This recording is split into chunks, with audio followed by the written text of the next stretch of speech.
میں دسمبر 2005 میں اس فیلڈ میں آیا تھا اور صحافت شروع کی. تب تو سوچا تھا کہ جسے کہتے ہیں ہم سٹوریز کور کریں گے, لوگوں کے مسائل اجاگر کریں گے, اور جو ہمارے ٹیکس پیئر سے جو ادارے چلتے ہیں اس میں جو لوگ پرکس اور پریولیجز انجوائے کرتے ہیں, کیا وہ اپنا کام آئین اور قانون کے مطابق کرتے ہیں کہ نہیں, تو اس پر رپورٹ کریں گے. تو ایک ہمارا امپیکٹ ہوگا رپورٹنگ کا. پاکستان میں آئین کی حد تک تو ایک شک موجود ہے, آرٹیکل 19 اور 19A, آزادی اظہار اور آزادی صحافت کی, لیکن آپ عملی طور پہ دیکھیں تو اس کا وجود نہ ہونے کے برابر ہے.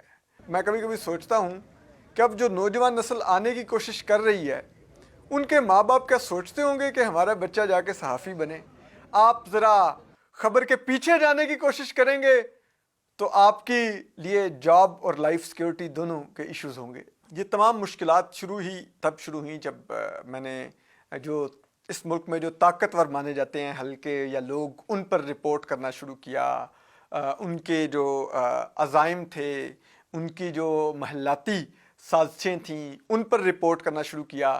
تو وہاں سے جب وہ حلقے ناخوش ہونے لگے تو پھر اس کے بعد دھمکیوں کا سلسلہ بھی شروع ہوا. پھر وہ دھمکیاں عملی صورت بھی انہوں نے اختیار کی.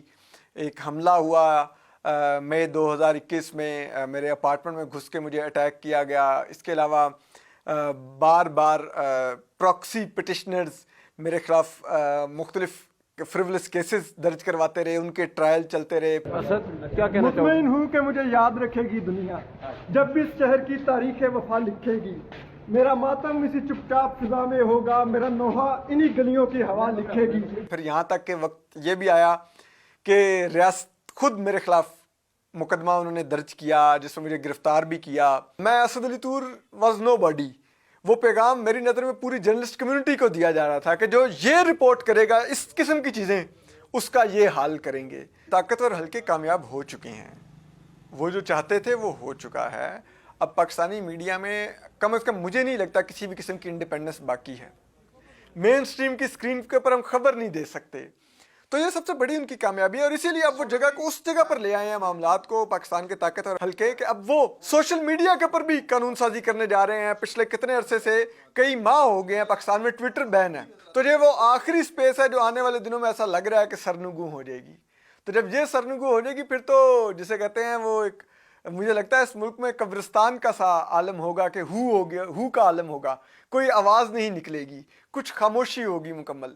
تو وہ جب یہ معاشرہ بن جائے گا تو پھر کہاں کی جمہوریت, کہاں کی آزادی اظہار رائے, اور کہاں کی صحافت باقی ہوگی.